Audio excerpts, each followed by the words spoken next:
From HanselMinutes.com, it's Hansel Minutes, a weekly discussion with web developer and technologist Scott Hanselman. This is Lawrence Ryan announcing show number 547. In this episode, Scott talks with children's author and programming instructor Linda Liukas about her book Hello Ruby and about teaching coding to kids. Hi, this is Scott Hanselman. This is another episode of Hansel Minutes. Today, I'm talking with Linda Liukas from Finland, and she's here to talk to me about her children's book, now Media Empire, Hello Ruby. How are you? Good, thank you. I'm teasing you a little bit about your empire, but I understand that your book, Hello Ruby, is now your full-time job. Yes, I'm a full-time children's book author, illustrator, and still a pretty mediocre programmer. Well, there's nothing wrong with that. So how did you have this idea, and was it just a side thing you were going to do for fun? It was absolutely a side thing. I lived in New York for a while and worked at a programming startup over there. And then I moved back to Helsinki, which is my native city or country where I come from, Finland. And I had this idea that I wish there was a book when I was growing up that would portray technology as something wonderful and whimsical and colorful and fun. And I was learning Ruby programming as my first language, and around the time I started to really learn all of these technical jargon words like object-oriented programming or garbage collection. And every time I would run into a word or a concept that I didn't quite understand, I would try to figure out how would a 6-year-old little girl explain this thing. And that's how the character of Ruby was originally born. But then something kind of switched in my brain, and I started to really see the world of technology as stories. Like some people see math as numbers, math as colors, or numbers as colors. So I wanted to write a book that would both explain sort of what is so magical and exciting about technology, teach about computational thinking, about these concepts that we should understand even before we learn to program, and do it all through the eyes of this little heroine called Ruby. It seems so heavy, the topic of, computational thinking. Is it a good thing that they're young when you try to teach them this, that their minds they don't realize it's going to be hard and complex, or is it just not that complex? I think it's just not that complex. And also, somehow, when I think about the most profound things that really taught me about my, the role of friendship or family or adventure, they come from our childhood stories, and the role models we have as kids really sort of open up all of the possibilities for us. And I figured that if we can change the way a 6-year-old sees the world, we can change the world. And coming from the sort of startup world of scalable change and big ideas, I figured that if we can change kids, we can change the world. What was your original goal? How much were you thinking you would need to go and kick this off? So I originally wasn't even thinking about Kickstarter as a platform. I started to make these little drawings, these little doodles around Ruby and her friends, and there was the friend called Tux the penguin. So the Linux programmers in the audience might know this character pretty well. It's a penguin that is really smart and efficient, but somewhat hard to understand. And when I thought about Apple as a company, I would think about Snow Leopard, who's really beautiful, but doesn't want to play with the other kids because they are too messy, and so forth and so forth. So it was this really silly, tongue-in-cheek, geeky little drawings that I made into my Tumblr. And then some friends really, they encouraged me that because I was very heavily involved in the Ruby on Rails community, I met a lot of Ruby developer moms and dads around the world who said that, I wish I could have a way of talking about my profession to my kids who only see me in front of the computer and who don't really I don't have the vocabulary and the words and the stories to talk about my own profession. So I figured that, okay, I'm going to do this book, and in order to make the self-publishing rounds, I need to gather $10,000. And that's what I originally set as my goal. But it looks like within just a single day on Kickstarter, you raised $100,000. Yeah. And that must have felt unbelievable. Like absolutely. maybe people couldn't have been real. Absolutely and totally. I remember coming home and realizing that, oh wow, like I actually became a children's book author. Before that, it was like almost a joke, like a side project thing that I hadn't fully committed to. And my first reaction was to panic because I had absolutely no idea how to make this thing happen. And I had never like actually made a book before or drawn anything like bigger than the little sketches and doodles. And it was a very, very steep learning curve all the way. Because now suddenly you have to produce a physical book and print it and make it high quality. And there's so many more things that have nothing to do with programming. Absolutely. And also the audience changed because it wasn't anymore the programmer dads and moms.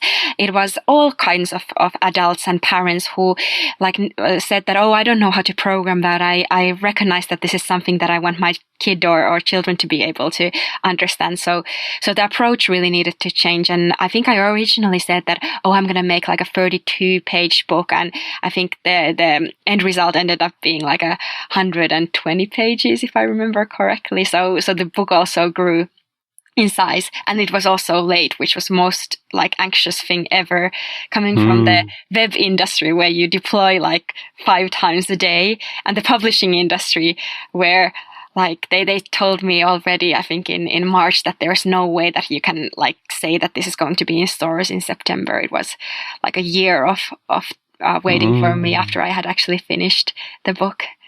That must have been very painful. Yeah, for a year I woke up every night like 2 hours after I would go to sleep. I would wake up and just like scream out aloud in panic because that was the way I was feeling at the time. And I also felt that I had let down all of the people, the Kickstarter backers, who had put so much trust and faith in me. And it was a lot of anxiety around that time. Mm-hmm. I don't want to talk too much about this, but it's worth pointing out, though, that you ended up, according to Kickstarter, with almost $400,000. But because you're making physical things, that doesn't necessarily mean that you become like super rich overnight. No. You still have to, like, that money is not for you to like, I don't know, sit in a big pile of money. That's for you to make actual hardcover books, workbooks. So how does that work? You bring all this money in, but now you have to turn around and find a book publisher to physically make the thing. Yeah, that was a like a new thing to learn to me also, like coming from the software industry where things scale and the cost of another piece of software doesn't like it's not linear in the same way as in the real world. I needed to figure out how to distribute 10,000 books to different people all around the world, and yeah, it was a pretty heavy thing. And as mentioned, I'm not a media empire yet because it really costs to do all of those things. But in some ways, I always felt that the financial sort of runway the Kickstarter audience gave me to make the best possible book was also something like in no other time of the history I would have been able to do this. So it's also sort of the artistic creativity and freedom that money gave me, and I always saw Ruby as way more than only a book. So now 2 years after the Kickstarter, it's still money that I sort of use every single day, the bedrock. That's a really good segue because you say that there's an artistic component, there's a programming component. We now know that there is a large logistical and business component. You're right. It's about so much more than just programming. When you try to put programming in kids' brains, you need to teach them about systems and what else do we have to have them understand? So I think the more I've worked on this whole Hello Ruby project, the more I've realized that I'm actually preparing kids for a world where everything is slowly turning into a computer, and every problem to some extent is starting to be a computer science problem. And when I say this to people who are not programmers, they are like, "Oh, wow, that's a bold statement." I'm like, yeah, but when you think about it, like we used to have CDs and now we have Spotify, and we used to have cash money and now we have all sorts of apps to handle our money and so forth. Like, one by one, all of these tangible physical things are turning into computers and software, and programming is one important component of that for sure. But sometimes I feel like we're so focused on the idea of teaching kids JavaScript or Ruby or Python or whatever, like the grammar of coding. that we forgot the poetry part, and that's really what matters. You did a TEDx talk on the poetry of programming. I'm curious, does that have to do with how you felt about Ruby as being a very poetic language, or is that just coincidence? That's a coincidence, but it was also my first real programming language. I had tried PHP before when I was younger. I don't know. I think one of the things I mean with the idea that if we're teaching programming as the first foreign language for our kids, we should be teaching poetry instead of grammar lessons, is the idea that like code is a way to express yourself and solve problems, and in some ways we take a lot of that creativity out if we just teach kids how to write an if-else statement, and rather we should be teaching them to bend and join and break and sort of combine code in new ways, and it's as creative a tool as music or drawing or words. Yeah, I like it when people explain code in ways that are not analytical or not computational. Like, I'm a big fan of the word code smell. Oh. And, like that code smells bad. And when I'm teaching my children, I have an 8-year-old and a 10-year-old, when I'm teaching them words, we'll try to tell them to think about, how does that word feel in your mouth? Oh, wow. Right? Is that, you know what I mean? Does that, because there's a poeticness to the words. I was trying to teach the 8-year-old some word, and the word mendacity came up.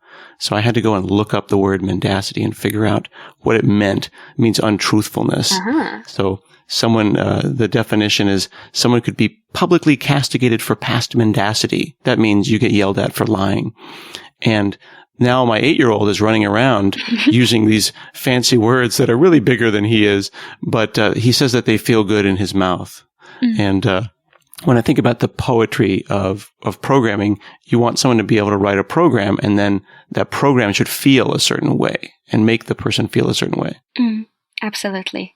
And when you think about it, it's like there are very few other professions that have such a vivid language as programmers.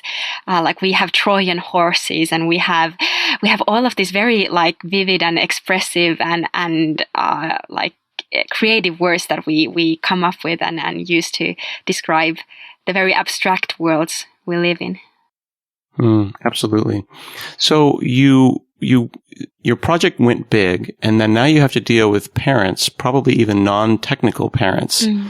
Did the direction that you thought this was going to go change, or did the book end up with what you would, did you write the book you thought you were going to write? I think I wrote the book I was ready to write at the time. I remember asking a lot of people, like, when do I know a book is ready, except that the deadline went already like 3 months ago or 4 months ago. Someone told me that like a book is who you are at that given time in your life and at that given moment. I'm still really proud of the book. I would probably do a few things differently nowadays. But I said it before, like, I feel like Hello Ruby was always for me something way bigger than only a book. I started with the first book because a book for me is a campfire. It's at our era where there's more computers and tablets and many different forms of distributing information like podcasts. I still felt that there's something very relevant with a book, especially when you're talking about kids who already have a lot of screen time in their lives, sort of trying to explain these concepts with the old-fashioned world of books. But already 2 years ago, I had a pretty good idea of what I'm going to do next. And the second book, actually, which came out this fall in Finland, and I think next year in US, talks about computers and how computers work. And then the third book, I think, that I'm working on right now is about how internet works. And I think I'm going to do one on how artificial intelligence works. It's going to have Siri and Watson and all of those guys as characters there. So I think the book series has evolved further as I'm seeing more and more needs and things that parents want to be able to explain to their kids. At your website at helloruby.com, you've also got like online activities, but is it still important to have that physical hardcover children's book that's on a shelf somewhere? No, I think so. I'm, of course, like a product of all of the open source movement and things that are like I've grown up with online, and all of the activities on helloruby.com are things that you can do without actually purchasing the book. So I'm really happy if someone just goes in there and does them. One of my favorites is this activity where you can build a computer out of paper, and it's this very sort of Japanese style, fun looking little computer, and you put in your little CPU and your GPU and the RAM and the ROM and the hard drive and so forth, and you learn how your little computer works. So those kinds of arts and crafts kids and parents or teachers can do together are something that is very important for me. So there's a kinesthetic or a physical way for this to be in someone's life. You're not necessarily in a flash game online. You can go and make your computer, your little laptop out of paper, and kids could do this in a kindergarten. Absolutely, and one of my big dreams is one day to make like an art exhibition where you could crawl inside of a computer and sort of learn through tangible play how computers work, from sort of the electricity, how it turns into bits, and the bits turn into logic gates, and logic gates into components and hardware and software, and how it all sort of fits together. And I think that's what we're talking about when we're talking about teaching computer science for everyone, because kids are very different as learners, and if we're serious about making computer science approachable and accessible for different kinds of kids, we need to teach kids who best learn through moving their bodies, or who best learn by singing out aloud things, and so forth and so forth. So the methods need to also vary, not only like books or interactive online exercises. Mm-hmm. Did you have experience working with schools before you started writing this book? A little bit. I used to work at a company called Code Academy, and we would run a few pilots with schools, but it would be for kids who were older.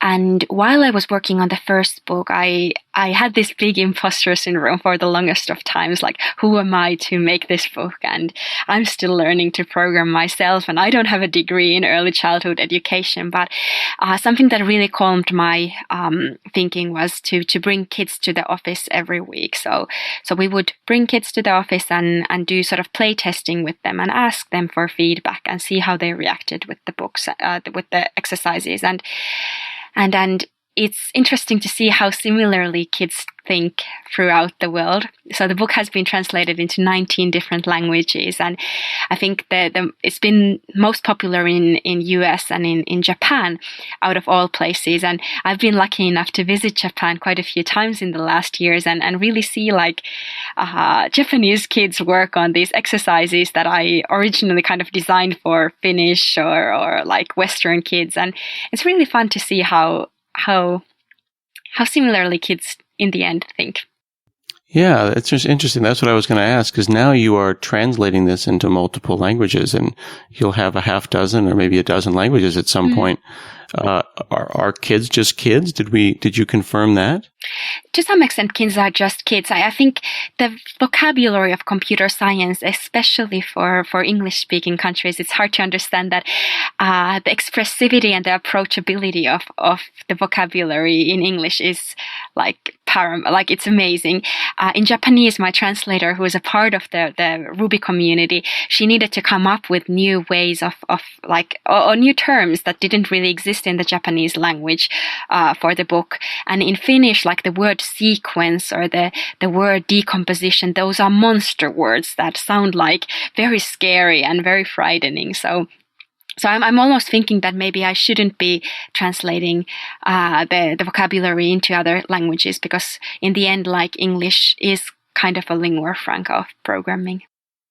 Yeah, it is interesting how English has that role. I actually wrote a blog post a while back about how, unfortunately, English is really almost required to be a programmer, at least to absorb programming information online. I always try to ask from Yukihiro Matsumoto, who's like the father of Ruby, does he think that like him being like Japanese and talking Japanese influences a lot of his language design or influenced the design of Ruby, and maybe that's why I found it so approachable, because it's a very like that his approach would be like a non-English approach, but he said that he doesn't think about that a lot. So probably not. I don't know. But it's also curious to see how much culture affects programming languages. And coming from a small Scandinavian country that is also the home of Linux, Git, MySQL, SSH, IRC, like all of these technologies, and Finland is 5 million people, I can't sort of help but wonder whether it's sort of our looks very like social democratic mentality of the society, and the idea that we do things to help one another and push like equity over excellence and all of those ideals that help shape this weird like open source world. Mm-hmm. It's interesting that you're saying that being Japanese didn't affect his design that much, because when I think of Ruby, I think of when fluent APIs and APIs that looked like sentences started to develop. Perhaps that was DHH's. He's Danish. But I'm just thinking that like who started that? Like, let's string it together so it's a big long sentence. That's interesting. Yeah. But maybe I don't know. That is interesting. So what is next for Ruby? You're doing this full time now, but it's more than just there's one book. There's books coming, you said. So it's definitely a trilogy at least, and we're thinking a lot about classroom content and how to create exercises for teachers to sort of take into the classroom and teach these things unplugged.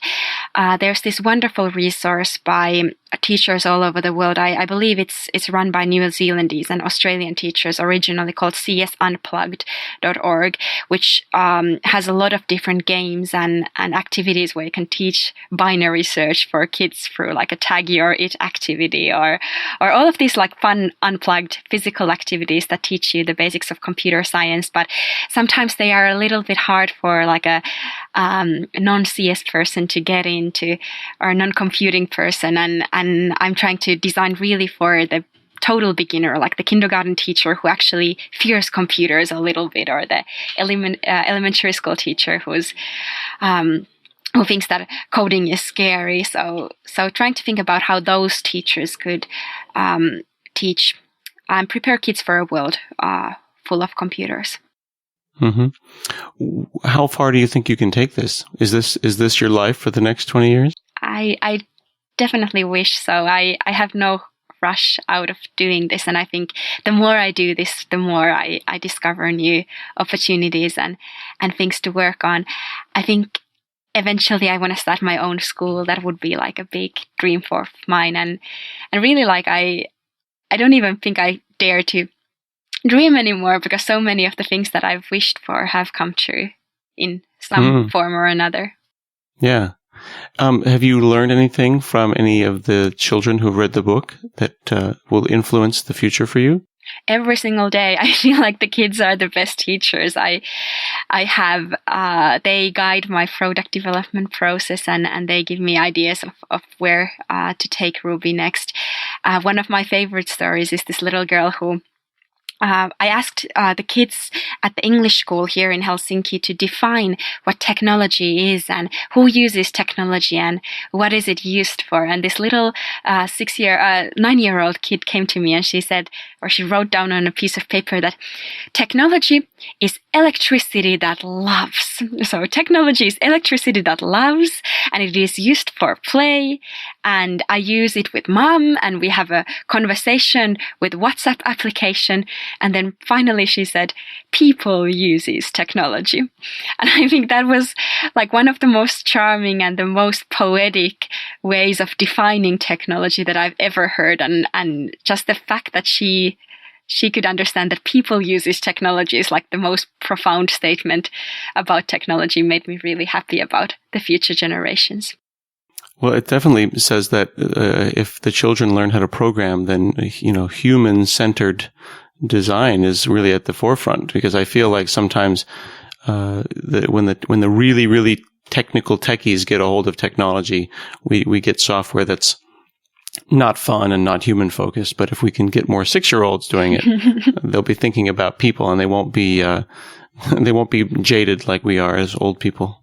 Well, but that's the funny thing. I think everyone starts their career in technology with this sort of childlike enthusiasm and the magic the amount of magic you feel when you get the computer to obey your will is just something that I feel like everyone who's been excited about technology and computers remembers. But then somehow we all lose it at some point, and we really need the kids to remind us about how exciting a field this is and how much there is still to do and discover. Mm-hmm. In schools right now, at least in the U.S., we have this phrase: reading, writing, and arithmetic. Like it's the 3 R's. I don't know how programming is going to fit into that, but do you think that programming needs to be something that we start teaching in kindergarten and we put it up there with reading and writing and thinking about computers? To some extent, yeah. I think so. So in Finland, what we did just this fall is we put programming as a mandatory school subject, but instead of making it into a school subject, we actually implement it across the curriculum, meaning that kids learn programming while they are learning about English or arts or social sciences or biology, and I think that's really the way we should be teaching programming, more as a problem-solving tool, less as a discipline alone, because after all, programming is just one tool for a computer scientist or like any citizen to solve problems, much like I don't know, like the physicists use a prism or the biologists use a pipette, like a programmer uses programming as one tool of problem solving. So I don't see anything very interesting in the notion of just putting programming into the core curriculum, more like the cross-disciplinary approach and sort of raising kids who have like this whole variety of different tools at their use. Yeah, I had a woman on the show a while back named Kishao who said that we shouldn't teach kids how to code. We should teach them how systems work. Absolutely, yeah. And I thought that was really powerful. Like when something doesn't work, how does your brain solve that problem? Like, even for something like, I plugged a TV into a DVD player and then something didn't work. And you have to break down that system into pieces and then figure out where this thing fell down. And some people find that very intuitive and they say, okay, is it the cable? It's not the cable. Is the power on? Well, is there power to the house? Is there a switch that controls the power? All of those things that I think that techies think are intuitive, regular people don't. No. How do we make sure that everyone can be a techie? Yeah, and it's kind of like a broader set of skills, like decomposing a problem or being able to spot patterns or like debug problems, like as you said. And it really drives me crazy when I have these little girls who come to me and say, "Oh, Linda, I'm not good at programming. I forgot a semicolon from this code." I'm like, "Yeah, but like even the best programmers in the world, they make mistakes every single day. I promise you, it's like part of programming." Oh my goodness. The persistency and sort of the tenacity to overgo those problems. So yeah, absolutely. Yeah, there's always every old programmer has that joke about the $1 million semicolon. The one that you have to just you all stared at it, and you got more and more and more senior programmers to look for the $1 million semicolon. So yeah, I don't think that anyone should feel bad about that at all. That's so funny that people would, people get it in their minds that they're not good at something, and it just takes a moment, and it's a virus, and we have to keep that virus from getting root inside them. Definitely. Yeah. My, there, in the old days, in the 80s, there was a Barbie doll that you would pull the string and she would say, "Math is hard." Oh! And it was, yeah. That's so bad. And I think the craziest thing is little girls, they don't know that they are not supposed to like programming. It's only around, I think, the age of 10 to 12 that they really start to define themselves. And before that, little girls, they are really inquisitive and they ask questions and they can concentrate well and they have all of the skills to become a programmer. Mm-hmm. Exactly. And even my 8-year-old boy is already starting to get this sense that maybe math is hard and math isn't for him. And they self-select, and I don't like that. I can't do this. It's too hard, because he thinks he should know it out of the box. Like he should come knowing this. I'm like, well, no, you're going to get it wrong. So when did we make it so mistakes, turned people away, and then they only went to their strengths as opposed to working on their weaknesses? Mm. How did you write the book such that, was it just for girls, or boys can read this book and it's gender non-specific? It's gender non-specific. I wrote the book with the idea that I wish there was a book like this when I was growing up. So, but it doesn't exclude boys, and rather, like, one of the most exciting things for me has been to say in Japan, like, little boys come to me and say that their favorite character is Ruby, and that makes me really happy and proud, because I think that's the future of the world, where little 6-year-old boys can say that their hero is like a little girl who codes or programs or solves problems, and that's what Star Wars is doing with Rey and other characters. But I think it's almost more important that little boys can see girls as role models than that girls have girl role models. Exactly. But both are important. Exactly. And then hopefully in a few years, when these little boys and girls are grown up and become programmers, they'll put together great looking groups of people from all walks of life, and they'll make software for everybody. Absolutely. Well, thank you so much, Linda Liukas, for chatting with me today about Hello Ruby. People can find that at helloruby.com. It's been so nice to talk to you. You too. Thank you for having me. This has been another episode of Hansel Minutes, and we'll see you again next week.